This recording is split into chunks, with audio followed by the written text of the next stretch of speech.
राहत नाही. आमच्या मागण्या मान्य करा, नाहीतर खुर्च्या खाली करा. आमच्या मागण्या मान्य करा. नाहीतर खुर्च्या खाली करा. कोयना दरगस्तानच्या एकजुटीचा विजय असो. कोयना दरगस्तानच्या एकजुटीचा विजय असो. ज्या कोयना दरगस्तांनी 65 वर्षापूर्वी जमीन देऊन महाराष्ट्राच्या विकासामध्ये योगदान दिलं, त्याच कोयना दरगस्तांना आज 65 वर्षानंतर सुद्धा आपल्या न्याय हक्कासाठी आजही आंदोलन करायला लागतं. ही शासनासाठी लाजिरवाणी बाब आहे. यासाठी कोयना दरगस्त संग्राम संघटना, त्याचबरोबर 1985 सालानंतर अभयारण्य आमच्या वलातलं गेलं.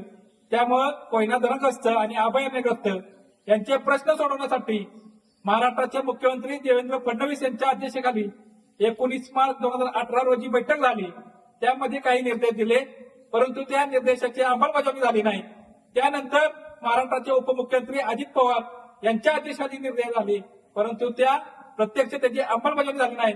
वेळोवेळी आंदोलन केली, वेळोवेळी बैठका झाल्या, परंतु त्यामध्ये काही अधिकारी हे अतिशय कोयना दरगस्तांना तुच्छ समजून हीन वागणूक देत आहेत. त्यामुळं परवा बैठक झाली विभागीय आयुक्त कार्यालयामध्ये. त्यामध्ये सातारा आणि सांगली जिल्ह्यामध्ये ज्यांनी जमीन मागणी केलेली आहे त्यांचे अर्ज मंत्रालयात गेलेले आहेत, परंतु मंत्रालयामध्ये काही अधिकारी हे त्या ठिकाणी कोणताही पुनर्प्राप्त न्याय नसताना त्या ठिकाणी चिकटून बसलेत आणि त्यांच्या अज्ञानामुळे कोयना दरगस्तांचं नुकसान होतंय. त्या नुकसानापायी त्यांना जाब विचारण्यासाठी कोयना दरगस्त आणि कोयना अभयारण्यग्रस्त 2 तारखेला कोयना नगर येथे जलसमाधी आंदोलन करणार आहेत. त्यावेळेला सर्व दरगस्त मोठ्या संख्येने उपस्थित राहतील आणि त्यावेळेला कायदा सुव्यवस्थेचा प्रश्न निर्माण झाल्यास त्या ठिकाणी मंत्रालयातले अधिकारी जबाबदार राहतील, असा या ठिकाणी इशारा देतो.